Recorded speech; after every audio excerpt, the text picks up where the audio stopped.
is God's roadmap for Israel and the church? These short Q&As will help guide you on your way. We're continuing today to ask, how can modern Israel be a God thing?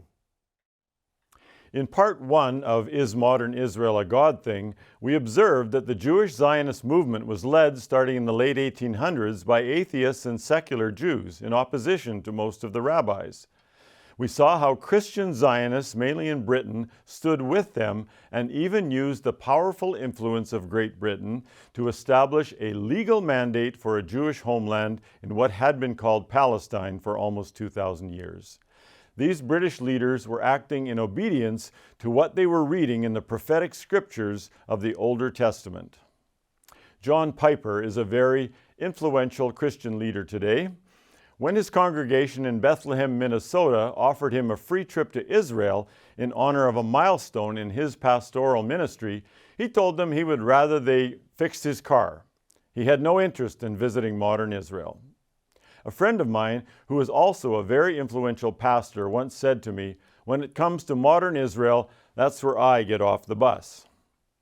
Many Christians don't see how modern Israel can be a God thing when its founders were atheists and when its present character is very imperfect in faith and righteousness. But I want us to see how two major prophets, Ezekiel and Zechariah, have both prophesied that God will first regather the Jews in their land and then give them new hearts. God is very clear through Ezekiel to say that he will bring the Jews home not because of any merit in them. It is not for your sake, O house of Israel, that I am about to act, but for the sake of my holy name, which you have profaned among the nations to which you came. Ezekiel 36:22. Ezekiel 36 is my favorite prophetic passage. So God tells Ezekiel to speak to the mountains that they will bring forth fruit for my people Israel, for they will soon come home. And God says, I will vindicate my holiness. I will redeem my good name by bringing you home. In effect, I will demonstrate that I keep my promises by taking you from the nations, verse 24, and gathering you from all the countries and bringing you into your own land. And then, verse 25, I will sprinkle clean water on you, and you shall be clean from all your uncleannesses, and from all your idols I will cleanse you. And I will give you a new heart, and a new spirit I will put within you.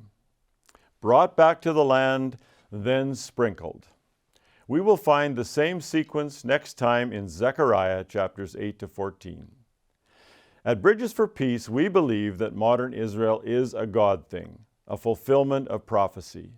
We see our programs in Israel as part of God's process of sprinkling clean water on his firstborn child, for whom his love and his covenant remain central in his heart.